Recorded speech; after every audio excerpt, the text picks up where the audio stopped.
लग रहे हैं मुझे। श्री खुशवीर सिंह।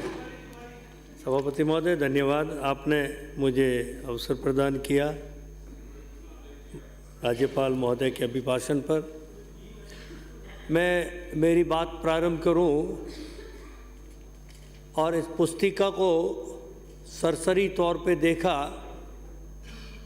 और उससे पूर्व एक एक योजना मेरे जहन में थी और ये सोची समझी रणनीति के तहत राज्यपाल महोदय के अभिभाषण को रोका गया,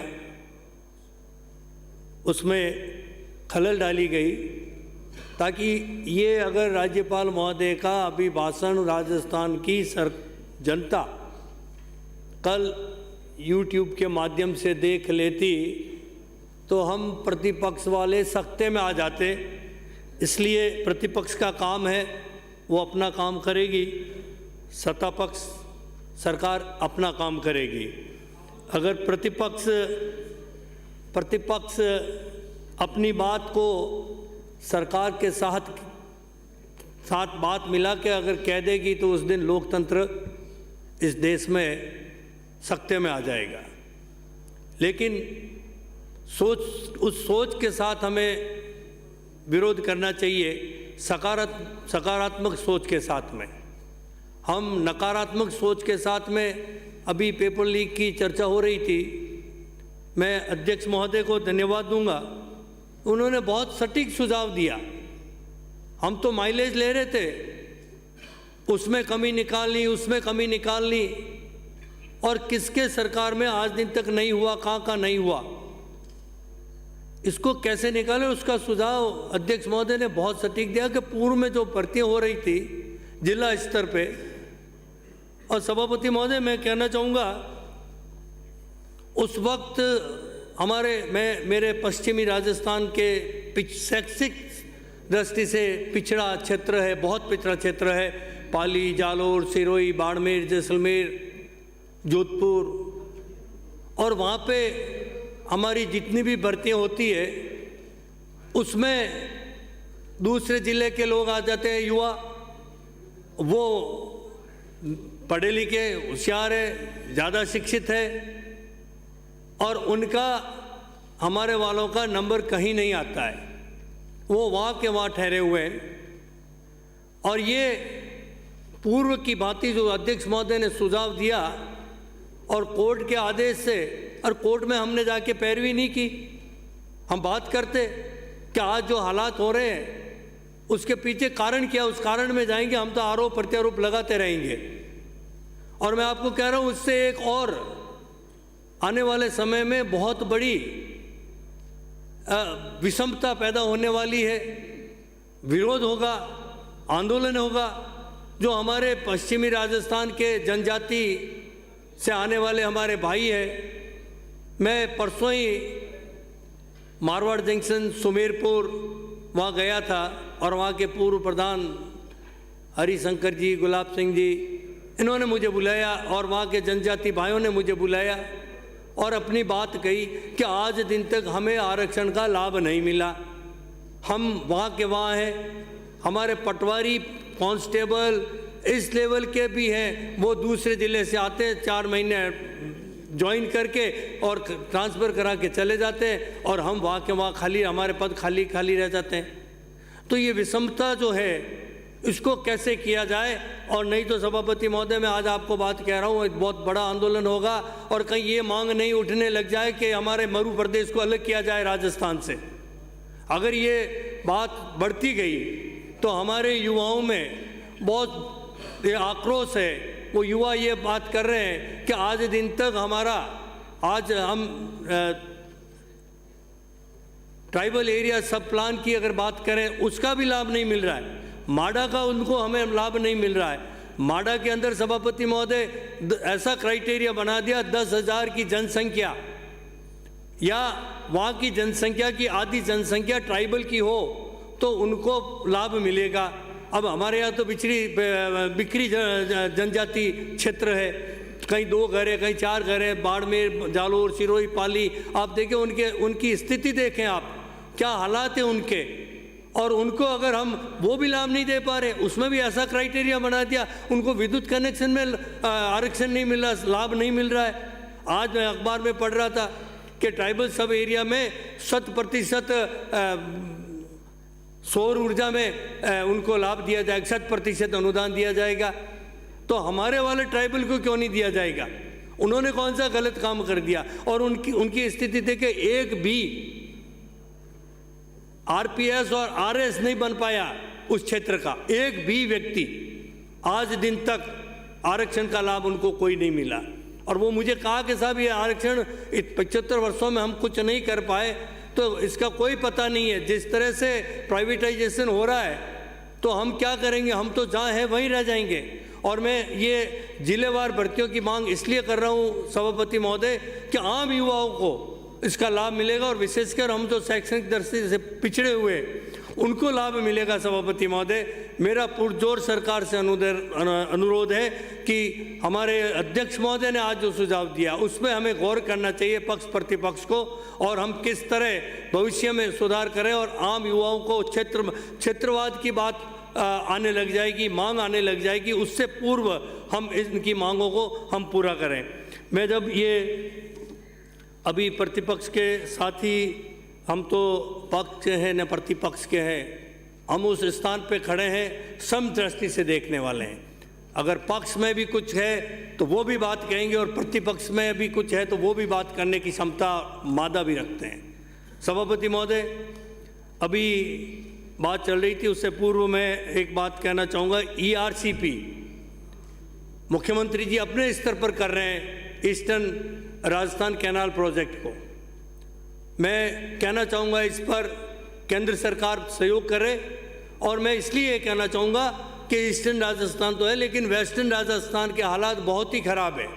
और ये बात मैंने पहली बार विधायक चुन के जब आया 27 जनवरी 2004 को मेरे भाषण में ये बात कही थी कि चंबल का पानी भीलवाड़ा जिले होते हुए, जहाँ से हमारे मंत्री महोदय विराजमान है, और राजसमंद होते हुए राष्ट्रीय राजमार्ग 8 के समानांतर पाली, जालोर, सिरोही, बाड़मेर जिलों में लाया जाए तो ये उपयोगी होगा। और पैसा कोई मायना नहीं रखता, आज पानी की सख्त आवश्यकता है। तो मैं अनुरोध करूंगा सरकार से, और मैं 5 वर्ष तक जब सदन में रहा इस बात को कहता गया, दोहराता गया, और मेरे से पूर्व राजस्थान में यह मांग किसी ने नहीं की। दावे के साथ मैं कह सकता हूँ, कोई रिकॉर्डेड तथ्य किसी के पास नहीं है, मैंने सबसे पहले ये बात कही। और मैं धन्यवाद दूंगा मुख्यमंत्री जी को, अध्यक्ष महोदय हमारे मंत्री जी को, यहाँ पर विराजमान है रामलाल जी को, कि इनका प्रयास रहा और वो भीलवाड़ा होते हुए आज हमारे भीम तक वो पानी आ गया, जो मैंने 2004 में ये बात कही थी। तो मैं चाहूँगा कि अब तो ढलान ही उतारनी हमें अरावली की पहाड़ियों से, और पनबिजली भी वहाँ पैदा हो सकती है, और पश्चिमी राजस्थान की कायाकल्प हो जाएगी। और आज के जो संसाधन है, मशीनी युग है, उसके अंदर ये असंभव कुछ भी नहीं है, सभी चीज़ संभव है। सभापति महोदय, जब मैं ये बिंदु संख्या 68 पढ़ रहा था, मुझे बहुत खुशी हुई कि मेरा नाम खुशवीर सिंह आगे जोजावर लगता है, और जब मैंने बिंदु संख्या 68 पे देखा जोजावर, मेरे गांव का नाम, खुशी से मेरा सीना 56 इंच 156 इंच का हो गया। दावे के साथ कहता हूं, मैं मुख्यमंत्री जी को धन्यवाद देता हूं, जिस व्यक्ति ने, शांत रहे प्लीज विराजमानी सदस्य, इसका भी जवाब दूंगा आपको, आप अपनी बात कहें। सभापति महोदय, मैं मुख्यमंत्री जी को धन्यवाद दूंगा कि जिस व्यक्ति ने जीवन में कभी राजनीति के अंदर धर्म की आड़ में वोट नहीं लिया, जिस व्यक्ति ने कभी ऐसी कोई बात नहीं कही जिससे कोई विपक्ष उनके व्यक्तिगत उंगली उठा सके। हाँ, विपक्ष का काम है, वो करेंगे, नहीं करेंगे तो कौन पूछेगा। लेकिन मैं धन्यवाद दूंगा मुख्यमंत्री जी को, आप इस पुस्तिका को पढ़ लेना, और 15 बिंदु ऐसे हैं जो हमने गाय के नाम पे वोट बटोरे हैं, जय गौ माता के गले में डाल के हम जाते हैं और गाय के नाम से वोट बटोर के आते हैं। और आज दिन तक क्या स्थायी समाधान हमने किया है? गौशाला बनाना स्थायी समाधान नहीं है गाय का, और लेकिन उसके बावजूद मैं मुख्यमंत्री जी को धन्यवाद देता हूं, 6 महीने से 9 महीना राशि बढ़ा दी, इतना बड़ा काम किया। उससे भी बड़ा एक क्रांति घटा दी इस देश के अंदर मुख्यमंत्री जी ने।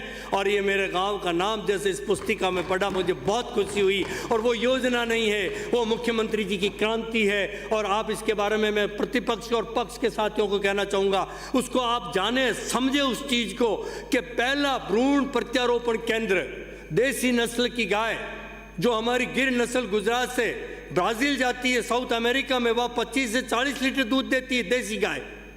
और उस गाय ब्राज़ील तो जा रही, लेकिन हम क्या कर रहे हैं? तो मैंने जब ये मांग पिछली बार मुख्यमंत्री महोदय से की थी, मुख्यमंत्री महोदय ये केंद्र जोजावर के अंदर दे, तो मुझे कहा गया अधिकारियों द्वारा कि साहब ये तो वेटरनरी कॉलेज और संभाग स्तर का मामला है। मैंने कहा मैं अनपढ़ आदमी कुछ नहीं समझता हूँ, मैंने तो पढ़ा और कह दिया, जाके आया हूँ, 10 जगह देख के आया हूँ इस चीज़ को। और मैं धन्यवाद दूंगा मुख्यमंत्री के विशाल हृदय को, धन्यवाद दूंगा। मैं सैल्यूट करता हूँ, उनकी सोच को सैल्यूट करता हूँ मुख्यमंत्री जी की, कि उन्होंने जोजावर के अंदर ईटी सेंटर, और 15 तारीख को मैंने शुभारंभ कर दिया। मैं धन्यवाद दूं मुख्यमंत्री जी को। और मैं बताऊं ईटी सेंटर क्या है? ये भ्रूण प्रत्यारोपण, उसकी जो सांड जो उसकी कीमत है 1 से 1.5 करोड़ रुपए, उस गाय की कीमत है गिर नस्ल की 4 से 8 लाख रुपए, और 25 से 40 लीटर दूध देती। उनका भ्रूण हमारी जो बेसहारा घूम रही गायें, जिनके नाम पे हम वोट लेते हैं, उनके नाम पे अपनी रोटियां सेकते हैं, उन गायों के अंदर भ्रूण प्रत्यारोपण हमने करवाया 15 तारीख को। और ये क्रांति, इसका 9 साल का साइकिल पीरियड है। 9 साल के अंदर एक भी गाय, हम सभी गौ माता कहते हैं, फिर भी हमारी गाय गलियों में बेसहारा घूम रही है। और मैं आपको कह रहा हूँ, ये भ्रूण प्रत्यारोपण अगर आपने समझ लिया और अपने अपने विधानसभा क्षेत्र में आपने शुरुआत कर दी, तो मात्र 5 से 6 साल के अंदर एक एक विधानसभा में, पूरा मैं 9 साल बता रहा हूँ, अधिक समय बता रहा हूँ, एक भी गाय आपको। बिराजिए बिराजिए बिराजिए बिराजिए प्लीज। ये धन्यवाद, आपने अपना काम किया, मैं मेरा काम कर रहा हूँ। और डॉक्टर नहीं है, वो भी बात मैं करूँगा, आप बेफिक्र रहे।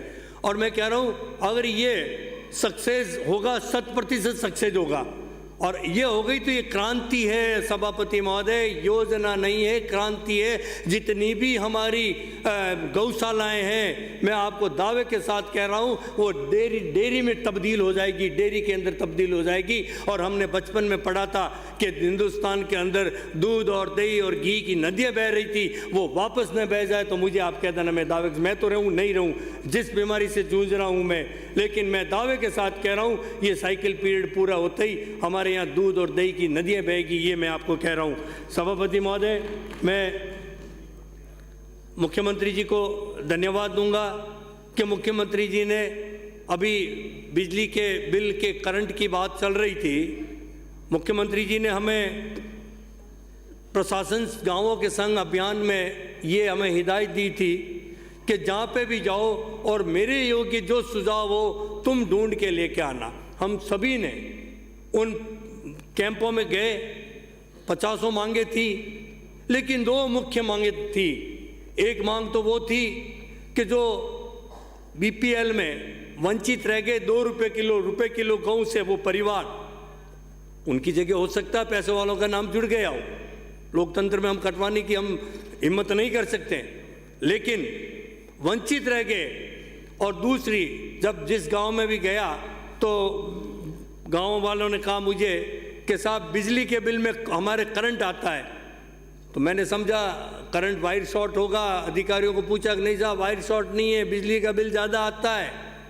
ये दोनों ही बातें मुख्यमंत्री जी को मैंने और हम सभी साथियों ने कही कि मुख्यमंत्री महोदय, इस कागज़ में जो करंट आ रहा है उस करंट को मिटा दो आप, तभी समझ में आएगा। और मैं इस स्थिति में, बीमारी की स्थिति में पिछले 5 दिन से एक एक गांव और ढाणी ढाणी जाके आया, और उन मायों से, उन बुजुर्गों से मैंने कहा कि आपने जो हमें कहा था कि जो बिजली के बिल में जो करंट आता है उसके बारे में मुझे बताएं। ईमानदारी से कह रहा हूँ, हाथ खड़ा करके 80 से 90% लोगों ने कहा कि हमारा बिजली का बिल माफ़ हो गया। इससे बड़ी बात क्या हो सकती है? आपके पास कोई मुद्दा नहीं है, कई महीने में आप अपनी बात सही करते हो। मैं कह रहा हूँ, मैं प्रधानमंत्री जी का विरोध नहीं कर रहा हूँ, वो बात गई 156 और 56 इंच की बात, मैं उनका विरोध नहीं कर रहा, उनमें भी कई गुण हैं और उन्होंने भी क्रांतिकारी काम किए हैं देश के लिए, ऐसी बात नहीं है कि उन्होंने कुछ नहीं किया है। लेकिन साथियों, एक बात जरूर है कि हमारे मैं सभापति महोदय दो बात कह के मैं मांग रखूंगा, मैं समय मैं निवेदन कर रहा था, पक्ष और विपक्ष हम सब जगह एक दूसरे का विरोध करते हैं। सोचो अपने दिल पे हाथ रख के, हम यहाँ आते हैं सदन के अंदर, शपथ लेते हैं, शपथ पत्र भरते हैं, चुनाव के बाद में इतने लाख, इतने हजार, इतने सौ रुपए खर्च हुए, अपने दिल पे हाथ रख के सोचो कि क्या वो पैसे सही मायने में भरा हमने? सही मायने में भरा? मैंने भी गलत भरा, मैं कह रहा हूं, और हम सब ने गलत भरा है। और उसके बाद आगे मैं और कह रहा हूं आपको कि जो राष्ट्रीय पार्टियां हैं, उन पार्टियों को चंदा कहां से आता उसके लिए कोई पूछने वाला नहीं। हमें नाराज मत होना, चाहे आप बड़े बड़े ऑफिस बना लो, बड़े बड़े कार्यालय 50-50 मंजिल के बना लो हम, लेकिन किसी की जरूरत नहीं है। न्यायालय को छोड़ो, कोई व्यक्ति पूछ नहीं सकता है कि ये पैसा हम राष्ट्र को गिरवे रख के ला रहे हैं, क्या हम ये पैसा कहां से अर्जित कर रहे हैं, हम उस दायरे से बाहर हैं। अरे इंदिरा जी को धन्यवाद दूंगा कि इंदिरा जी ने बैंकों का राष्ट्रीयकरण किया, 1971 में राजाओं को प्रिय पर समाप्त किया, विशेष अधिकार समाप्त किए राजाओं के, मैं उनको धन्यवाद दूंगा। लेकिन ये दूसरा क्या चीज है मेरे समझ में नहीं है। ये कौन सा प्रिव्यू पर्स है, ये कौन सा विशेष अधिकार है? राजाओं को तो खत्म कर दिया हमने उनको कोस कोस के बहुत वोट ले लिए, बहुत सत्ता में आ गए, उनके त्याग बलिदान और उसको तपस्या को हमने तस्वीर को बदल के प्रस्तुत किया वोट पाने के लिए। लेकिन सभापति महोदय, ये कौन सा विशेष अधिकार है हमारे पास में? वहाँ आप और हम दोनों नहीं बोलेंगे, कोई नहीं बोलेगा वहाँ पे, सबकी बोलती बंद है। उस स्थान पे आके खड़े होते इसके बारे में सोचेंगे, और नहीं तो तीसरी आंख देख रही है, इस लोकतंत्र को तीसरी आंख देख रही है। और हो सकता मैं रहूँ नहीं रहूँ आप सबके सामने, वो भी आपको पता चल जाएगा। मैं सभापति महोदय, मैं जितना कहूँ मुख्यमंत्री जी ने दिया है। आप विकास की बात कर रहे थे, आप मेरे मारवाड़ जंक्शन विधानसभा में आइए। आज से 5 साल पहले लोग कहते थे कि गड्ढे देखने हैं तो आप जाओ मारवाड़ जंक्शन में, और आज कहते हैं कि अगर विकास देखना हो, सड़कों का विकास देखना, सड़कों का जाल बिछ गया। एक नहीं, 2 नहीं, 4 नहीं, 5-5, 6-6 स्टेट हाईवे, मेगा हाईवे और मिसिंग लिंक सड़कों का जाल बिछ गया। एक भी सड़क वंचित नहीं रही, 3-4 रही है। और वो इस बजट में मुख्यमंत्री जी से मैंने मांग की है। और इतना सड़कों की दृष्टि से, पेयजल की दृष्टि से, लोग कहते हैं भारत सरकार ने पैसा दिया JJM के अंदर। अरे पहले मुख्यमंत्री जी ने हमको ड्राफ्ट बना के दिया कि तुम जाके जमा कराओ 50%, तब भारत सरकार के जल शक्ति मंत्रालय से वो पैसा आया, तब ये स्वीकृतियाँ जारी हुई है, मात्र भारत सरकार से नहीं हुई है। मैं कहना चाहूँगा सभापति महोदय कि मेरे विधानसभा क्षेत्र में कुछ मांगे मैं कहूँगा, नहीं तो अभी घंटी बज जाएगी। मुझे बहुत कुछ दिया, चिकित्सा के क्षेत्र में, शिक्षा के क्षेत्र में, पेयजल में, बिजली में, बहुत कुछ दिया मुझे। लेकिन हमारी मांग, विकास अनंत होता है, उसका कोई अंत नहीं है, अंतहीन है ये। और मुझे तो ये ऐसा अवसर मिला है कि इस बार भी मुख्यमंत्री महोदय, चाहे न्याय के क्षेत्र में देख ले, न्यायालय के, मुझे एक नया मुंसिफ कोर्ट खोला रानी के अंदर, देसूरी के अंदर अपग्रेडेशन किया है। और इस बार मारवाड़ जंक्शन में भी अपग्रेडेशन की मैंने मांग की है कोर्ट की, वो भी मिलेगा ताकि हमारे साथियों को, भाइयों को इधर उधर भटकना नहीं पड़े, दूर जाना नहीं पड़े। सभापति महोदय, मैंने मुख्यमंत्री महोदय से मेरी बात मांग रखूँगा। और इस बार मैंने कुछ नई चीज़ें मांगी है, कुछ नई चीज़ें मांगी है। आज किसान को हम MSP की बात करते हैं, लेकिन मैं चाहता हूं कि किसान को कोऑपरेटिव बेस से इस तरह इजराइल के आधार पर जोड़ा जाए हमें, कि हम MSP की मांग नहीं करें। वैल्यू एडिशन हमारी क्रॉप में हम कैसे कर सकें, कब तक हम वैसाखियों को सहारा देंगे। और इस बार मैंने फूड पार्क की भी मांग की है, प्रोसेसिंग यूनिट लगना चाहिए, और उस यूनिट में हमारी वैल्यू एडिशन हो जाएगी। चाहे टमाटर की खेती है, चाहे गेहूँ है, चाहे आपका प्याज है, चाहे लहसुन है, हर चीज़ की वैल्यू एडिशन उस प्रोसेसिंग यूनिट के माध्यम से। तो मैंने मेरे क्षेत्र के अंदर एक मिनी फूड पार्क की भी मांग की। मुख्यमंत्री महोदय से निवेदन करूंगा मैं कि वो भी मुझे दिया जाए। मुझे सड़कों का चौड़ाईकरण, और कुछ सड़कें रह गई चौड़ाईकरण में, तो वो भी मैं पटल पे मुख्यमंत्री जी को मैंने दी है, वो भी मैं निवेदन करूंगा। चिकित्सा के क्षेत्र में कुछ बातें रह गई वो भी, और विशेषकर युवाओं को